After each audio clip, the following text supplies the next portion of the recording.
very much. This was just beautiful. Thank you for participating in our service this morning. Well, this is for a lot of us here this morning, this is the last day of the semester. At least we're getting close to the end of the semester. Next week is exam week. Many of you will be traveling home, going to different places for the holidays. So we wanted to mark today a little bit more within the Christmas season and mark the fact that many of you will be leaving. So even though we're on chapter 10 of the book of Ecclesiastes, we're not finishing the book today. We will finish it in a couple of weeks. But today we're kind of trying to wrap up our conversation regarding the book of Ecclesiastes. And today we are in chapter 10. So I invite you just to turn to chapter 10. And in fact, I will read the last few verses of chapter 9. People in the olden days, when they divided the chapters of the Bible, did not necessarily divide them at the best place. And to get the flow of some things, sometimes you get to go a little earlier to be able to get some context. That's the case with our chapter here this morning. So chapter 10 really begins, the flow of thought really begins at the end of chapter 9.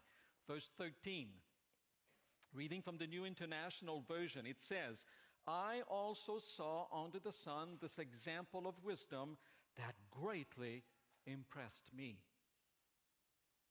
There was once a small city with only a few people in it, and a powerful king came against it, surrounded it, and built huge siege works against it. Now there lived in that city a poor man, but wise, and he saved the city by his wisdom. But nobody remembered that poor man. So I said, wisdom is better than strength. The context of chapter 10 today is war and conflicts and how to save bad situations when there are conflicts, and what is the best way to find a solution when somebody or a group of people find themselves in a time of war and conflicts. I'm a history buff. I love history. I love reading books about history. Just ask my wife what I did during Thanksgiving break. She's shaking her head. Yes, I read a book about history. I'm Canadian, French Canadian, lived here for 20 years. I'm an American citizen now also. So I felt that I needed to brush up a little bit on my American history. Why would I do that? Well, I did take a college course back home in Canada in American history a long time ago. Yes, Canadians do take American history. But that's a long time ago. And currently, we don't talk much about it, but it's coming. We're talking about the 150th anniversary of the Civil War, which is going to end 150 years ago in April of 2015. We're going to mark the assassination of Abraham Lincoln and also the end of the Civil War. So during the holidays, in the last month or so, I've been reading this book, April 1865, the last month of the Civil War. 3 great events happened during that 1 month. At the beginning of the month, April 9, Robert Lee, general for the Army of Northern Virginia of the Confederate States, surrendered his 50,000 men to General Ulysses Grant at Appomattox. That's a hard word for me to say. Appomattox in Virginia on April 9. A few days later, Friday evening, April 14, Abraham Lincoln is assassinated in Washington, D.C. at Ford's Theater. A few days later, April 17, General Joe Johnston, general of the Army of Tennessee, surrenders his 89,000 men to General William Sherman in North Carolina, Bennett House in North Carolina. 3 major events happened during that war, during that 1 month. What's the connection with today? Well, the connection with today is that as I read this book and understood a little bit more about the Civil War and particularly how it ended, I couldn't but help connect with what we're reading about today here. What is the best way to end a war, a situation of conflict, when things just are falling apart? What's the best way to do this? Early in the month of April of 1865, Abraham Lincoln met with all of his major generals. That's Sherman was there, and also Ulysses Grant. And they talked together as to how they would handle the Confederate armies when they decided to surrender, because they really felt it was coming to that end. How were people going to surrender? How were the Union, the Northern troops, going to react to the Southern troops when they surrendered? And Lincoln said something very wise. Instead of thinking about retaliation and about revenge, he said a spirit of generosity should be embedded in the conversations and the dialogues that were to happen at that particular moment. And then the generals left. Of course, the generals could have done whatever they wanted to. But when Robert Lee contacted Ulysses Grant on April 8, April 9, Ulysses Grant decided that he would be generous toward this Southern Confederate army there with Robert Lee. And instead of a huge prisoner of war camp, instead of a firing squad for some of the officers, instead of hanging some of the officers, instead of humiliating people, Grant went ahead and decided to do this. If you give me your word, and on behalf of your soldiers, if your officers give their words, we will let you go home. And so over a course of 2 or 3 days, because it takes a long time to surrender 50,000 men, the Confederate soldiers marched in full uniform with their flags and their rifles, cannons and guns and the whole thing, to particular spots there near Appomattox, and they piled their rifles, they folded their flags, they surrendered their cannons and their ammunitions, and then on a handshake and a salute, they went home. Nothing else. No humiliation.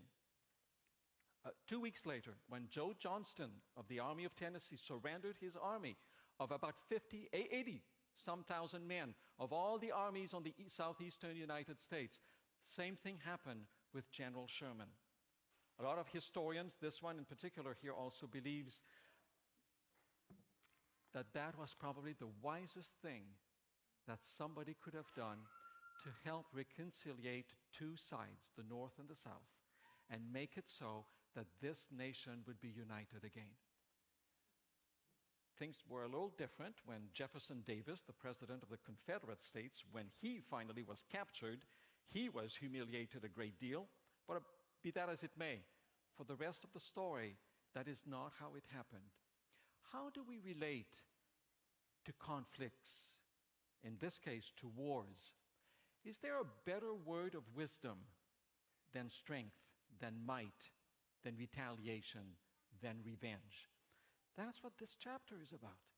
So let's go back to chapter 9, at the end of chapter 9 of Ecclesiastes, and then chapter 10. There are 5 words of wisdom that I'd like to leave with you here this morning regarding conflicts and difficulties.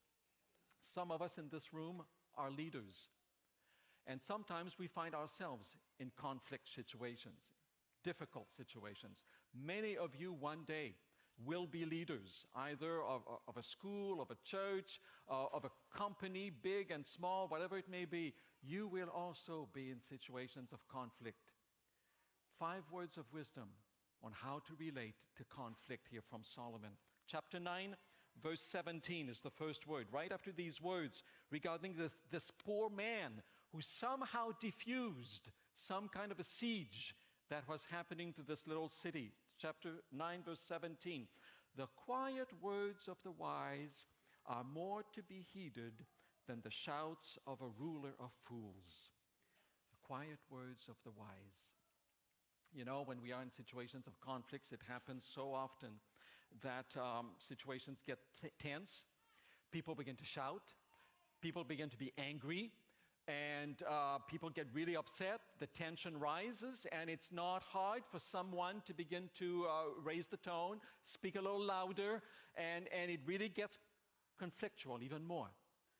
Solomon here says, the quiet words of the wise may be able to diffuse tense situations. It's really the way that the words are spoken in response to our conflict, to our difficult situations. It may diffuse tension. Second word of wisdom is the next verse, verse 18. Wisdom is better than what? He says, better than weapons of war. But one sinner destroys much good. A tit for a tat, an eye for an eye, a tooth for a tooth. How many conflicts have you been in where that has been the way of solving the problem? How many conflicts are happening on earth today because of that approach to conflict? A tit for a tat, and an eye for an eye, and a tooth for a tooth, and a bullet for a bullet, and a bomb for a bomb. And it goes on, and it goes on, and it goes on. And here Solomon says that words of wisdom, well spoken at the right time, are better than the destruction of life, than harm, than hurt, than retaliation. I just think of these two generals, Grant and Sherman, and the way they responded to Robert Lee and Joe Johnston 150 years ago. That paved the way for reconciliation in the United States. Beautiful example. Third word of wisdom, chapter 10, verse 1. As dead flies give perfume a bad smell, so a little folly outweighs wisdom and honor.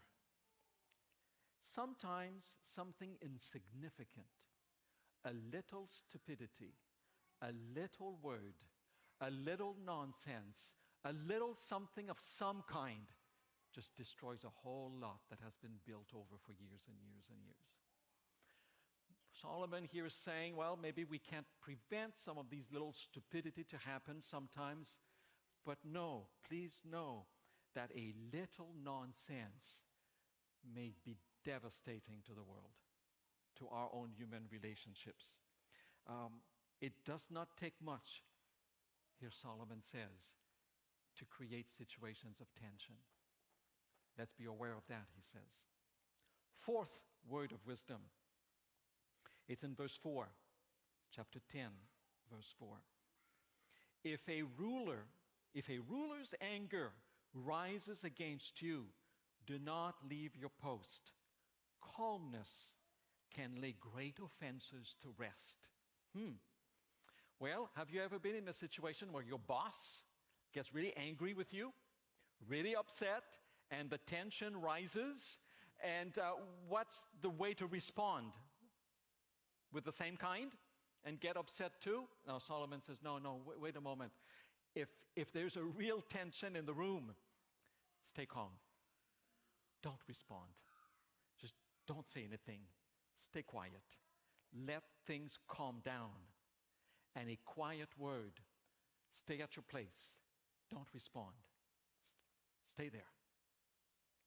Let the anger come down. Let the tension go down. And then maybe there will be a better solution to what is happening. There's no rush to respond. There's no rush. Take your time. Stay quiet.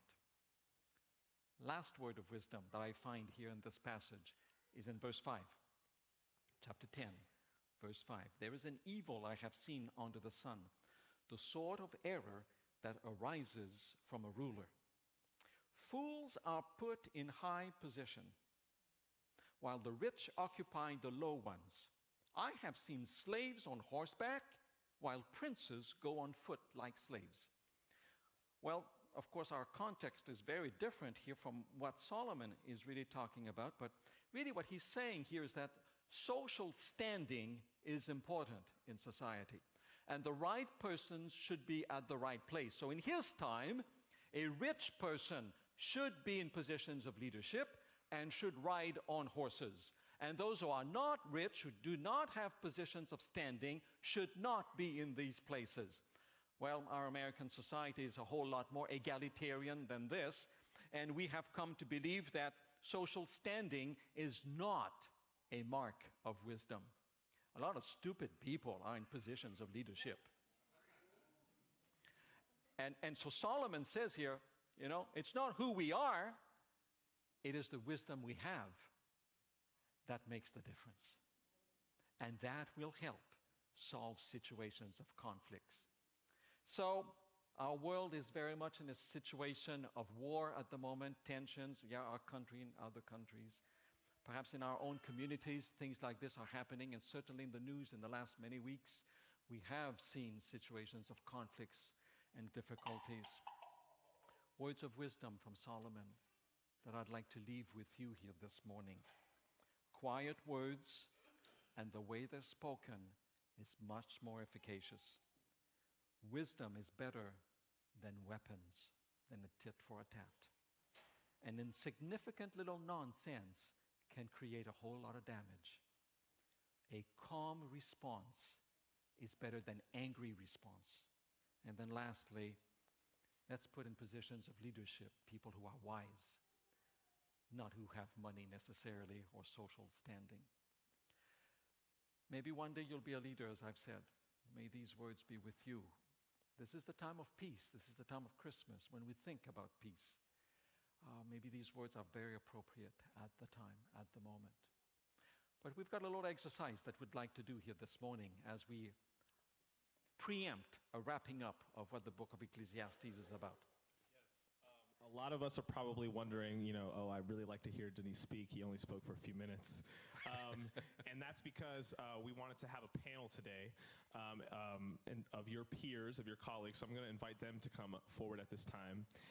And what we wanted to do was kind of take a look at this particular topic of wisdom in reacting to conflict or in reacting to violence, but also to look at sort of the arc of this whole series that we've been going through and the questions we've had pertaining to wisdom, the things that we've wanted to talk about, things we've wanted to ask about as this series has been going. And so this wonderful, wise panel is going to along with the help of Pastor Denis, try to answer those questions. So you can text any questions you have to our number, which is going to be on the screen in any second. That's important, but it's not our number. There it is.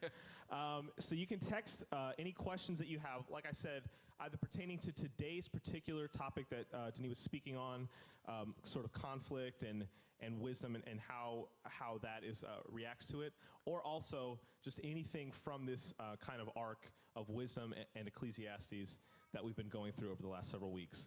So just so that you know, we have Brad, Carolyn, Hannah, Moses, and Ev. They've graciously agreed to be here with us. So feel free to text in your questions. I know it will be easy to be so enthralled by the discussion that you'll forget your questions. So text them in now before it gets too exciting. But yeah. Okay, wisdom. Thank you so much for being willing to be with us here this morning and to help. Let me start with a question. During the semester, as we read the book of Ecclesiastes, we talked a lot about truth and wisdom. For example, Ecclesiastes 7, verse 19. Wisdom makes one person wise, more powerful than 10 rulers in a city. It's really what we talked about just a moment ago here. Wisdom makes one wise person more powerful than 10 rulers in a city. How does one become wise?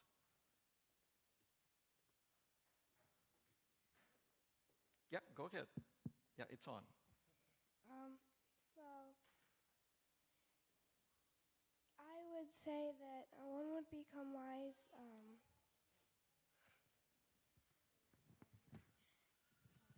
You would ask God, because that's how Solomon did it, as it's recorded in 1 Kings, James 1:5. Can we have that on the screen?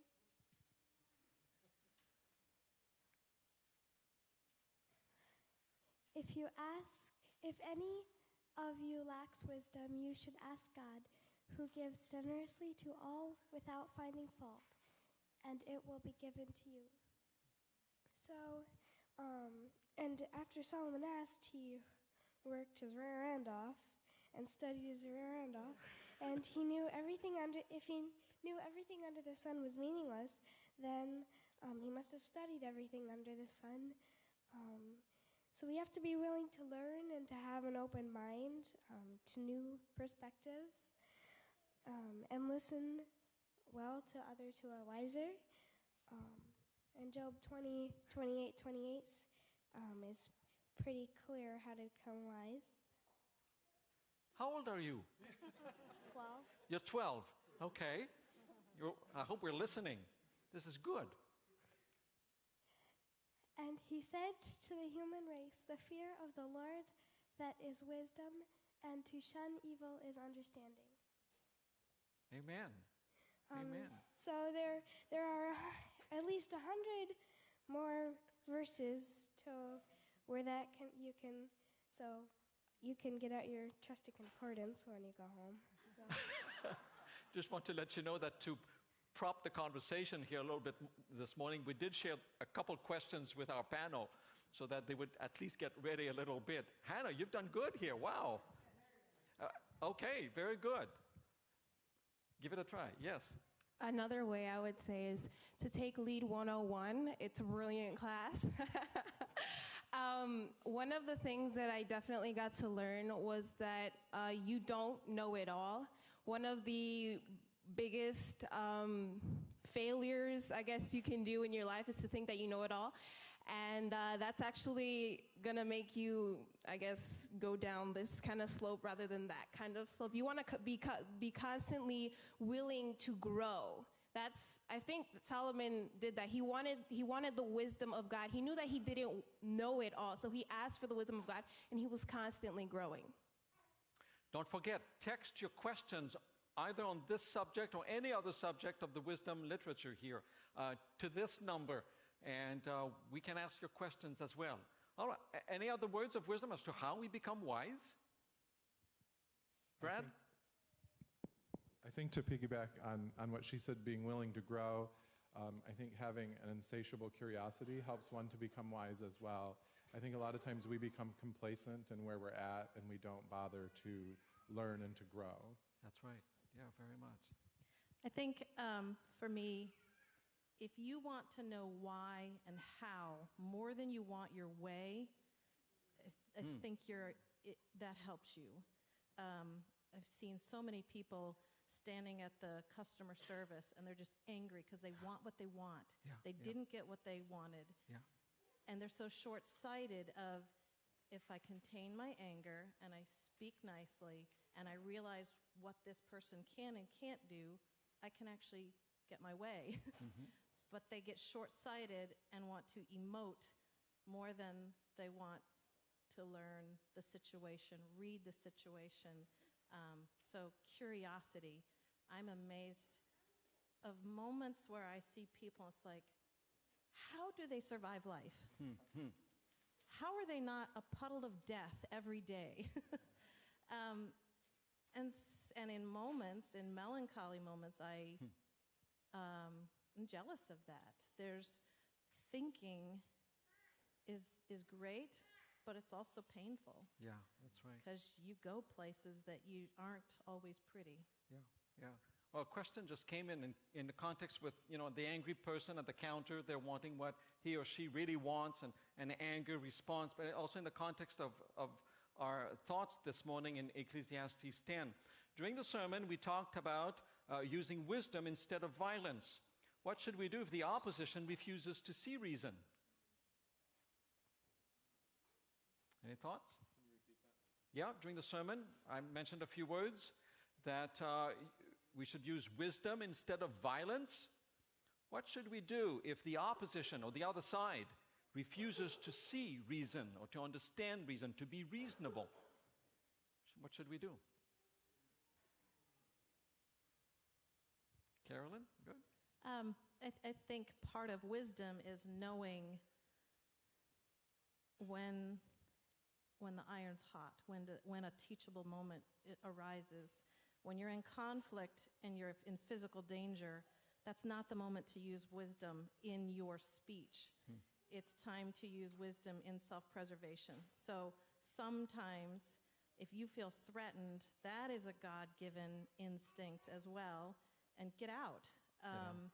Sometimes reason, the best thing you can do for a fool is get out of their way sometimes. If they will not reason with you, then you become the fool when you get engaged in the conversation, in a futile conversation. Yeah, yeah. Moses? Yeah, here I think it's very helpful what you're saying. You just don't rationalize with the irrational. Or to think of an example, if someone doesn't want to play a game with you, well, you're not going to play the game. That's true. And I also think of the wise words of Jesus, which were, don't throw your pearls to the swine. And you can think of all sorts of instances or situations where this may apply. That's right, yeah. One of the questions we sent you ahead of time has to do with relationships. Ecclesiastes chapter 4 says, we saw that earlier this semester, 2 are better than 1 because they have a good return for their labor. If either of them falls down, one can help the other up. But pity anyone who falls and has no one to help them up. Also, if 2 lie down together, they will keep warm. And how can one keep warm alone? Though one may be overpowered, 2 can defend themselves. A cord of 3 strands is not quickly broken. Here's a question. What should one do if they are in a relationship that isn't personally beneficial? When I read that question, I thought, when you're in a relationship that's not personally beneficial, are we in relationships to benefit ourselves? Oh, okay. That's the first thing that struck me. And so, I would question that part of that. And also, when you're in a relationship, there's work that you need to do, right? To still work on yourself, to still become what you need to become.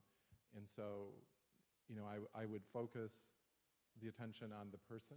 That if you're not feeling benefited by this relationship, what is it that you can do to change that? Yeah. Because we're in control of ourselves. We're not in control of other people.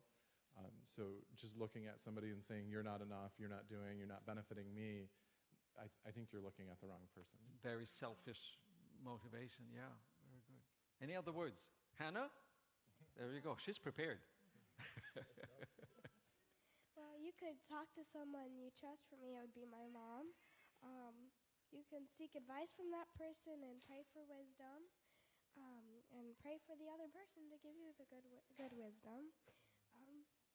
Every friendship has ups and downs, when you're giving more than receiving or vice versa.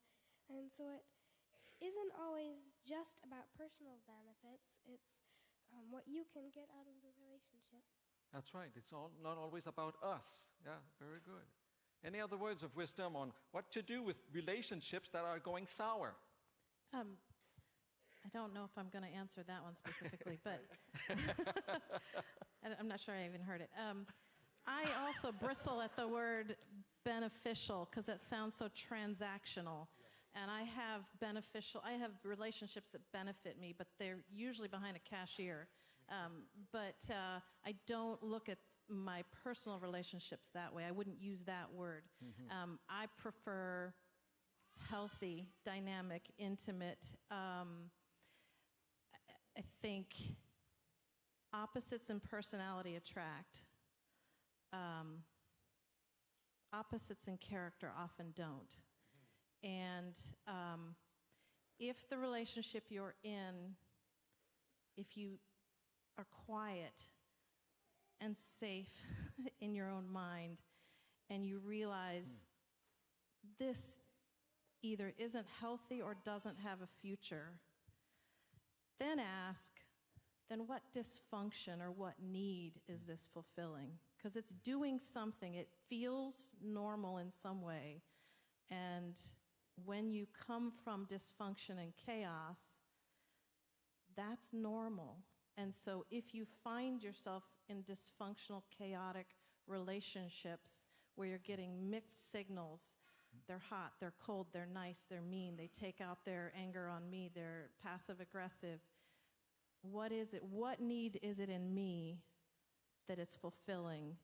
And then, again, like Brad said, focus on yourself and realize I don't want to go to that well. That's right. I want my needs to be met from God first and from healthy springs. Yeah. And Hannah's comment was good, to just seek counsel from somebody else that you know. Yeah. Yes. I noticed this, especially in my life, that a lot of times I do put a lot of effort into my relationships and I turn out disappointed. Well, why is that? That's because I'm putting everything into that relationship when truly everything should be put into God. Therefore, when there's a whole little like zzz thing going on with me and God, then it's going to be like zzz with that other person. Do you feel me? Like, I don't know if I explained that correctly, but there's like chemistry there, and then it like emanates out of you. So it's not necessarily that you're benefiting from someone else, but everyone else is benefiting from you, and then you're benefiting from everyone else. Wow. I don't know, in response to that question, whether we can ever really be in a position to say break up or stay together, or that's not a good circle for you, unless you're some kind of counselor or psychologist. But there's a particular interpretation that is helpful of that verse that says that a threefold cord is not easily broken. Yes. And so on my wedding day, my brother-in-law preached, and the interpretation he gave that text is that that third strand in the threefold cord, he says it has to be Jesus for these relationships to work out. So the only advice there or wisdom that I see is at least let's try to make Jesus the center, or that third cord in our relationships. Well, when we talk about relationships, sometimes there might be moments of tension.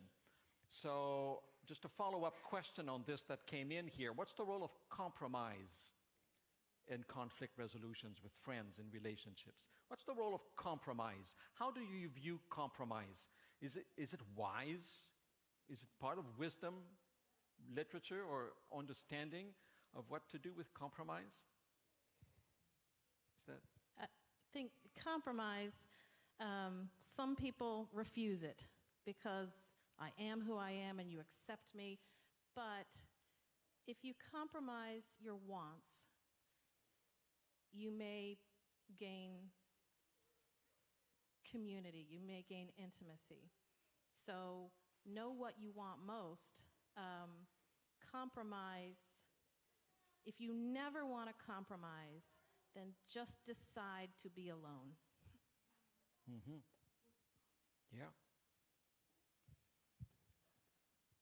Often when people refuse to compromise, in my experience, I am a counselor, so I do see people every day.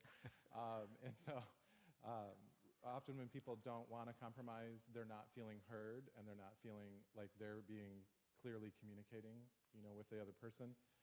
So I think that there is a role in compromise when there's conflict, but first each person needs to be heard. And then to find out if there really is a conflict, because often when two people are not being heard, that's the conflict rather than their position, right? Let me go to another question here. At the beginning of this book, in the first half of the book of Ecclesiastes, this word, vanity, meaninglessness, comes up over and over. I mean, we wrestled a lot with this in the first half of the book. It's not so present in the last half. Meaningless, or vanity, vanity, says the teacher, chapter 1, verse 2. Utterly meaningless, everything is meaningless. How do we find purpose and meaning in life? I mean, Solomon seems to be so down, so lacking enjoyment of life. In fact, he says it in chapter 8. If everything is meaningless, if there's nothing better to do than, as he says, to eat, to drink, to be glad, why strive for excellence? Why not watch football all the time?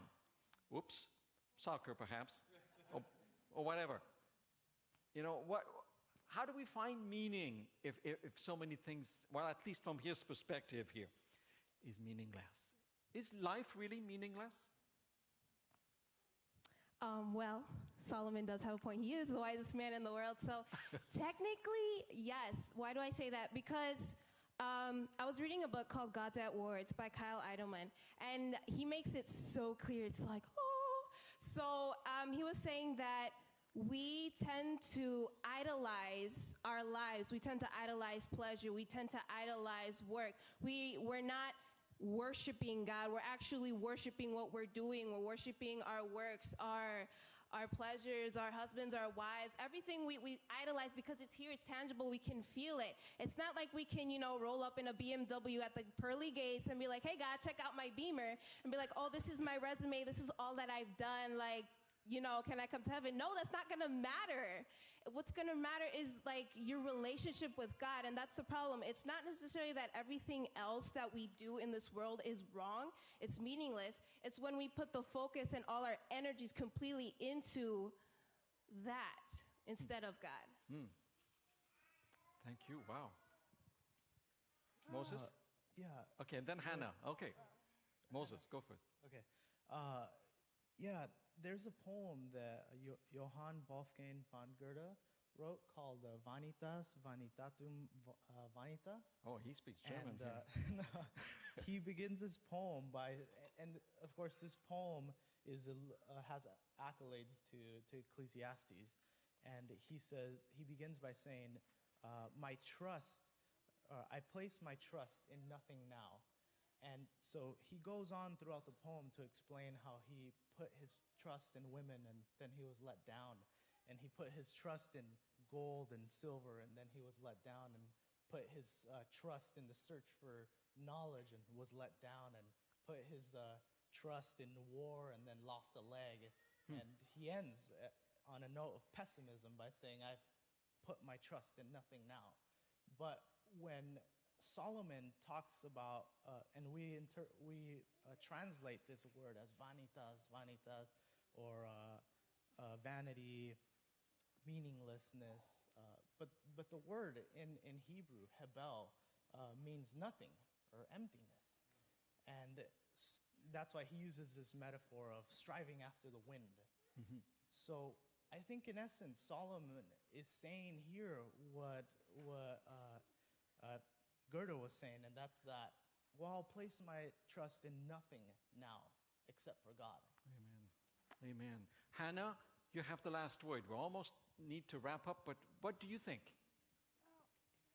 Let me just say, I'm glad Ecclesiastes is not the only book in the Bible. There's one good, comforting thing about Ecclesiastes. If the wisest man didn't know all the answers, then we don't have to either. So to answer your question, I think because it gives satisfaction in life, and because it feels good to know that you did your best. Also, Solomon's dad gives a couple reasons to strive for excellence. Psalms 8, if everything is meaningless, that's the question. Can we have that up on the screen? Which verse is that again? What's the reference? Psalms 8. Psalm 8? Psalm 8. There we go. No. I have seen something else under the sun. The race is not to be swift, or that's not. That's Ecclesiastes 9.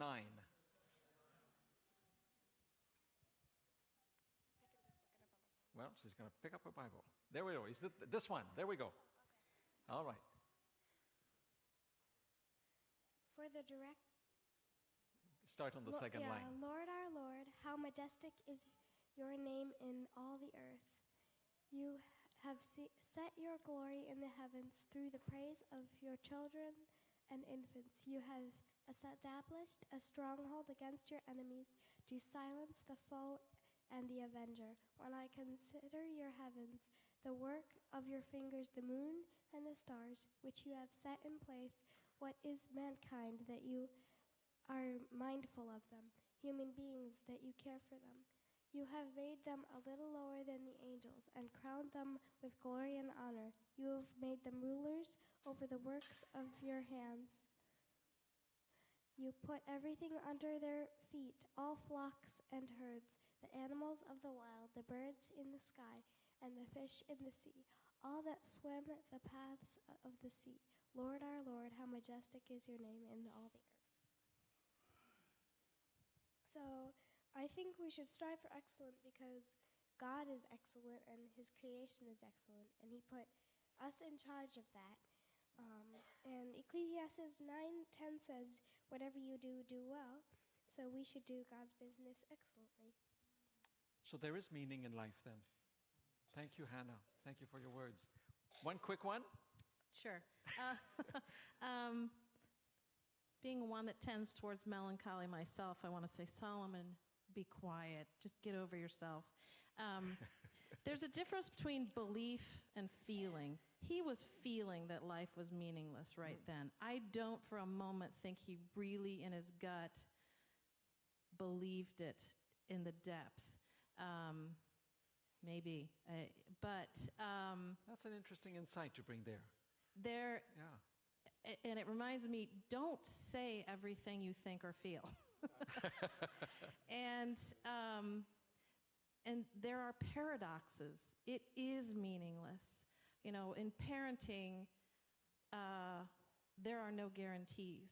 Yeah. But that doesn't for one instant mean that we're not going to be purposeful in our parenting. That's right. Life is meaningless, and yet the life we have is also eternal, so it is the only meaningful thing. So become comfortable with the paradoxes of life. Yeah. And when you feel the depth of one way, look to 180 degrees of the other to maybe give yourself hope or maybe to sober you in a moment. That's right. I want to thank our panel here this morning for answering questions and helping us. Thank you. Thank you very much.